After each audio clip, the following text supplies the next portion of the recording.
ఇప్పుడే జీ5 app download చేయండి. చూడండి మీ ఫేవరెట్ టీవీ షోస్ ఎప్పుడైనా ఎక్కడైనా. నీ మొగుడు ఉండాల్సిన శోభనం గదిలో నేనున్నాను. నీ ఇంట్లో వాళ్ళందరూ వస్తే నీ బెడ్రూమ్లో నేను కనపడతాను. అప్పుడు నువ్వు నెత్తి నోరు కొట్టుకున్నా, నేను ఏ తప్పు చేయలేదని కాళ్ళ మీద పడి వేడుకున్నా ఎవరూ నమ్మరు. మనిద్దరి మధ్య అక్రమ సంబంధం ఉందని అర్ధరాత్రి పూట నన్ను పిలిపించుకున్నావని చెప్తా. పెళ్లికి ముందు నుంచే మనిద్దరి మధ్య రిలేషన్ నడుస్తుందని నమ్మిస్తా. దాంతో నీ అత్తింటి వాళ్ళు కుక్కని కొట్టినట్టు కొట్టి మెడ పట్టుకొని బయటకి గింటేస్తారు.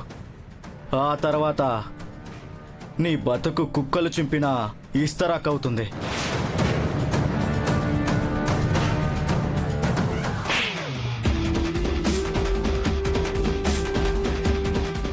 కుక్కను కొట్టినట్టు కొట్టేది నన్ను కాదురా, నిన్ను.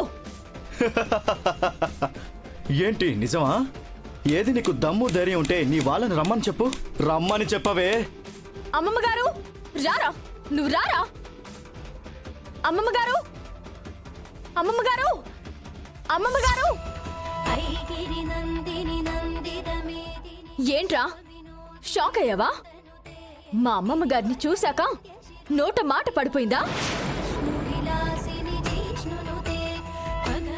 నా భర్త ఎప్పుడైతే గదిలో కనిపించలేదో అప్పుడే నీ మీద డౌట్ వచ్చిందిరా. వెంటనే నా కుటుంబ సభ్యుల్ని మొత్తాన్ని పిలిచి నీ గురించి చెప్పి నీ నోటితోనే నిజాన్ని చెప్పిస్తాను అని చెప్పాను.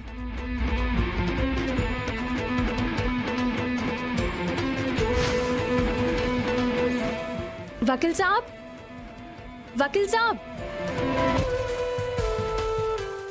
వకీల్ సాబ్.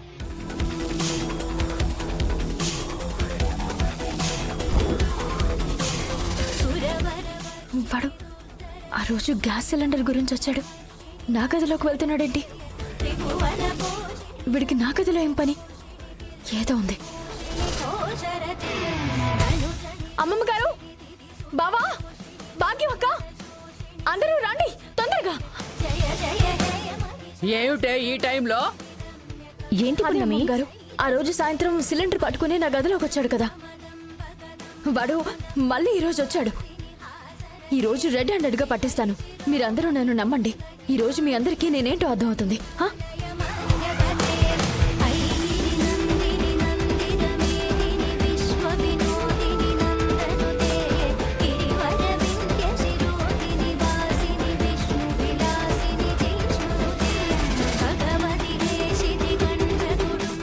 ఇలా చేస్తే వాడు దొరుకుతాడు. సరే పుణ్యమి. అది కాదండి, దొరికిపోయినన్న భయంతో ఇలా మాట్లాడుతుందండి. నిజానికి మా ఇద్దరి మధ్య ఎప్పటి నుంచో సంబంధం ఉందండి.